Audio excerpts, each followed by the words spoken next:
नमस्कार, बहुत स्वागत है आप सभी का हमारे इस खास बुलेटिन में। मैं हूं आपके साथ मरियम अली। चलिए देश और दुनिया की तमाम बड़ी खबरों पे एक नजर डाल लेते हैं।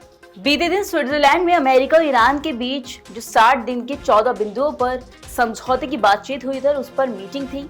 और आपको बता दें कि मीटिंग करीब 80 मिनट तक चली, क्योंकि इसमें ज्यादा बातचीत नहीं हो पाई और ये जो समझौता है इस पर कोई भी नतीजा नहीं निकला। अमेरिका और ईरान के बीच रविवार को स्विट्जरलैंड के बर्जनस्टाग में कतर और पाकिस्तान की मध्यस्थता में शुरू हुई बहुप्रतीक्षित शांति वार्ता पर पहले ही के दौर में संकट के बादल छा गए। दोनों पक्षों को 14 बिंदुओं वाले प्रारंभिक समझौता मसौदे के तकनीकी पहलुओं पर अगले 60 दिनों तक बातचीत कर अंतिम समझौते तक पहुंचना था, लेकिन पहले दौर की बैठक लगभग 80 मिनट तक ही चली।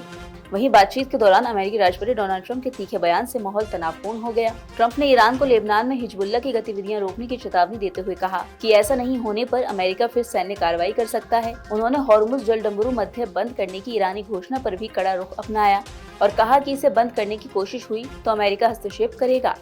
वहीं ईरानी मीडिया ने दावा किया है कि ट्रंप के बयान के विरोध में ईरानी प्रतिनिधिमंडल बैठक छोड़कर बाहर निकल गया और उसने सामूहिक फोटो सत्र में भी हिस्सा नहीं लिया। हालांकि न्यूयॉर्क टाइम्स के अनुसार बातचीत पूरी तरह समाप्त नहीं हुई, बल्कि फिलहाल रोक दी गई है। आगे बातचीत कब और किस रूप में होगी, इसे लेकर स्थिति स्पष्ट नहीं है। वहीं हॉर्मुज जलडंबरू मध्य को लेकर बड़ी तनातनी का असर बाजारों पर भी दिख रहा है। वहीं केंद्रीय गृह मंत्री अमित शाह आज नई दिल्ली स्थित केंद्रीय औद्योगिक सुरक्षा बल के नए मुख्यालय भवन की आधारशिला रखने वाले हैं। ये परियोजना देश की आंतरिक सुरक्षा व्यवस्था को और मजबूत करने की दिशा में एक महत्वपूर्ण कदम माना जा रहा है। नया मुख्यालय आधुनिक और अत्याधुनिक सुविधाओं से लैस होगा। इससे सीआईएसएफ को एकीकृत कार्यस्थल मिलेगा और बल के प्रशासनिक कामकाज, समन्वय और साथ ही दक्षता में सुधार होगा।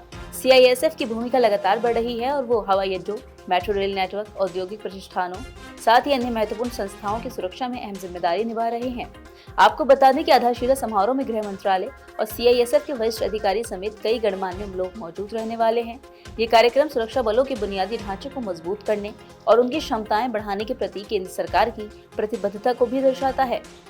उधर लोकसभा में नेता प्रतिपक्ष राहुल गांधी बीते दिन छत्तीसगढ़ के अभनपुर पहुंचे, जहां पे करीब 40 सीनियर कांग्रेस के नेताओं से उन्होंने बातचीत की और साथ ही कांग्रेस का 10 दिवसीय प्रशिक्षण शिविर लगा था, उसमें भी वो शामिल हुए। करीब 4 घंटे प्रोग्राम के बाद एयरपोर्ट के लिए रवाना हो गए थे राहुल गांधी। इससे पहले एयरपोर्ट के पास ही रुककर राहुल गांधी ने टपरी पर चाय भी पी और पीसीसी चीफ दीपक बैस को बिस्किट भी खिलाया। इस दौरान सचिन पायलट, भूपेश बघेल, टीएस सिंहदेव, चरणदास महंत समेत कई सीनियर नेता मौजूद रहे। बता दें कि अभनपुर में चल रहा शिविर पूरी तरह से गोपनीय है, लेकिन कांग्रेस कार्यकर्ता दूर दूर से पहुंचे थे। यहाँ कार्यकर्ताओं की इतनी भीड़ रही कि नेता प्रतिपक्ष चरणदास महंत धक्का मुक्की के बीच गेट के बाहर भी आ गए थे।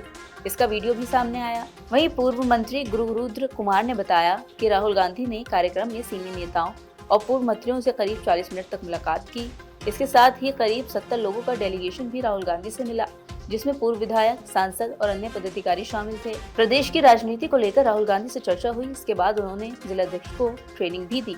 अब बात कर लेते हैं मौसम की। आपको बता दें, बीते कुछ दिनों से दिल्ली एनसीआर में भयंकर गर्मी पड़ रही है और गर्मी भी उमस वाली, जिससे हर किसी को पसीने आ रहे हैं। हर कोई परेशान हो गया कि आखिर मौसम कब बदलेगा, मानसून कब आएगा। तो आपको बता दें कि फिलहाल दिल्ली एनसीआर में मानसून नहीं पहुंचा है, लेकिन मुंबई में वो पहुंच चुका है। इसके बाद ही आईएमडी ने ये भविष्यवाणी की है कि अब फिलहाल गर्मी है दिल्ली एनसीआर में, लेकिन आज दिल्ली में बादल छाए रह सकते हैं, मौसम बदल सकता है, जिससे गर्मी से लोगों को राहत मिल जाएगी और आने वाले कुछ ही दिनों में मानसून भी आ जाएगा। आईएमडी ने अगले कुछ दिनों के दौरान कई राज्यों में भारी बारिश, आंधी और बिजली गिरने की चेतावनी जारी की। वहीं दूसरी ओर मध्य और उत्तर भारत के कुछ हिस्सों में अभी भी लू का असर बना हुआ है। आईएमडी के मुताबिक दक्षिण पश्चिम मानसून के आगे बढ़ने के लिए परिस्थितियां अनुकूल बनी हुई है। अगले कुछ दिनों में 23 जून के आसपास मानसून महाराष्ट्र, तेलंगाना, उड़ीसा, झारखंड, बिहार और छत्तीसगढ़ के कई हिस्सों में आगे बढ़ सकता है। मानसून की सक्रियता बढ़ने से देश के अधिकतर क्षेत्रों में मौसम का मिजाज बदलने लगा है। वहीं पूर्वोत्तर भारत में अगले 5 दिनों तक भारी से बहुत तेज बारिश होने की संभावना भी जताई गई। असम, मेघालय, अरुणाचल प्रदेश, नागालैंड, मणिपुर, मिजोरम और त्रिपुरा में कई जगहों पर तेज बारिश हो सकती है। उधर उप हिमालय, पश्चिम बंगाल और सिक्किम में भी अत्यधिक भारी बारिश का अलर्ट जारी किया गया। मौसम विभाग ने पूर्वी भारत, छत्तीसगढ़, राजस्थान और मध्य भारत के कुछ हिस्सों में 40 से 60 किलोमीटर प्रति घंटे की रफ्तार से तेज हवाएं चलने की संभावना भी जताई। वहीं कुछ स्थानों पर हवा की गति 70 किलोमीटर प्रति घंटे तक पहुंच सकती है। कई राज्यों में बिजली गिरने की आशंका भी है। जम्मू कश्मीर में ओलावृष्टि और पश्चिमी राजस्थान में धूल भरी आंधी चल सकती है। तो यदि तमाम बड़ी खबरें जो हमने आपको दिखाई, इन खबरों का अपडेट भी लगातार आप तक पहुंचता रहेगा। बस उसके लिए आपको जुड़े रहना होगा नवोदय टाइम्स पंजाब केसरी के साथ।